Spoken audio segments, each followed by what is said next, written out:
ಬೆಂಗಳೂರಿನ ಆಸ್ಪತ್ರೆಯಲ್ಲಿ ದರ್ಶನ್ಗೆ ಹೇಗೆ ಚಿಕಿತ್ಸೆ ನೀಡಲಾಗುತ್ತಿದೆ? ಎಲ್ಲರಿಗೂ ಟೊಪ್ಪಿ ಕನ್ನಡ ಟಿವಿ ಯೂಟ್ಯೂಬ್ ಚಾನಲ್ಗೆ ಸುಸ್ವಾಗತ ಅಂತ ಹೇಳ್ತಾ, ನೀವೇನಾದರೂ ನಮ್ಮ ಯೂಟ್ಯೂಬ್ ಚಾನಲ್ ಮೊದಲು ನೋಡ್ತಿದ್ರೆ ಅವರೆಲ್ಲರೂ ಸಬ್ಸ್ಕ್ರೈಬ್ ಮಾಡ್ಕೊಳ್ಳಿ ಮತ್ತು ಅಲ್ಲೇ ಪಕ್ಕದಲ್ಲಿರೋ ಬೆಲ್ ಐಕಾನ್ ಪ್ರೆಸ್ ಮಾಡಿ. ನಟ ದರ್ಶನ್ ಅವರು ರೇಣುಕಾಸ್ವಾಮಿ ಕೊಲೆ ಕೇಸ್ನಲ್ಲಿ ಅರೆಸ್ಟ್ ಆದರೂ ಅವರು ಕೆಲ ತಿಂಗಳು ಜೈಲಿನಲ್ಲಿ ಕಳೆದಿದ್ದರು. ಆ ಬಳಿಕ ಬೆನ್ನು ನೋವಿನ ಕಾರಣ ನೀಡಿ ಆಸ್ಪತ್ರೆಯಿಂದ ಆಸ್ಪತ್ರೆಗೆ ಹೋಗುವಂತೆ ನಿರ್ಧಾರ ಮಾಡಿದರು. ಈಗ ಅವರಿಗೆ ಬೆಂಗಳೂರಿನ BGS ಆಸ್ಪತ್ರೆಯಲ್ಲಿ ಚಿಕಿತ್ಸೆ ನೀಡಲಾಗುತ್ತಿದೆ. ಆಸ್ಪತ್ರೆಯಲ್ಲಿ ದರ್ಶನ್ ಚಿಕಿತ್ಸೆ ಪಡೆಯುತ್ತಿರುವ ಫೋಟೋ ಸಿಕ್ಕಿದೆ ಅಂತಲೇ ಹೇಳ್ಬೋದು. ದರ್ಶನ್ ಅವರು ಕೆಲ ತಿಂಗಳ ಜೈಲಿನಲ್ಲಿ ಕಳೆದಿದ್ದಾರೆ.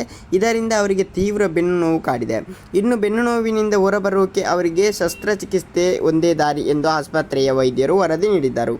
ಶಸ್ತ್ರಚಿಕಿತ್ಸೆ ಮಾಡಿಸದೇ ಇದ್ದರೆ ಮಾಡಲಿಲ್ಲ ಎಚ್ಚರಿಕೆಯನ್ನು ಕೂಡ ನೀಡಲಾಗಿದೆ. ಹೀಗಾಗಿ ದರ್ಶನ್ ಅವರಿಗೆ ಕರ್ನಾಟಕ ಹೈಕೋರ್ಟ್ 6 ವಾರಗಳ ಮಧ್ಯಂತರ ಜಾಮೀನು ನೀಡಿತ್ತು. ಸದ್ಯ ದರ್ಶನ್ ಅವರು BGS ಆಸ್ಪತ್ರೆಯಲ್ಲಿ ಚಿಕಿತ್ಸೆ ಪಡೆಯುತ್ತಿದ್ದಾರೆ ಅಂತಲೇ ಹೇಳ್ಬೋದು. BGSನ ವಿಶೇಷ ಕೋಣೆಯಲ್ಲಿ ದರ್ಶನ್ಗೆ ಚಿಕಿತ್ಸೆ ನೀಡಲಾಗುತ್ತಿದೆ. ಇಲ್ಲಿ ಬಿಗಿ ಭದ್ರತೆ ಒದಗಿಸಲಾಗಿದೆ. ಅಧಿಕ ರಕ್ತದೊತ್ತಡ ಇರುವ ಕಾರಣ ದರ್ಶನ್ಗೆ ಇನ್ನೂ ಶಸ್ತ್ರಚಿಕಿತ್ಸೆ ಮಾಡಿಸಿಲ್ಲ ಎಂದು ವೈದ್ಯರು ವರದಿ ಹೇಳಿದ್ದಾರೆ. ಈಗ ಅವರು ಚಿಕಿತ್ಸೆ ಪಡೆಯುತ್ತಿರುವ ಫೋಟೋ ಸಿಕ್ಕಿದೆ. ಇದಕ್ಕೆ ಫ್ಯಾನ್ಸ್ ನಾನಾ ರೀತಿಯ ಪ್ರತಿಕ್ರಿಯಿಸಿದ್ದಾರೆ ಅಂತಲೇ ಹೇಳ್ಬೋದು.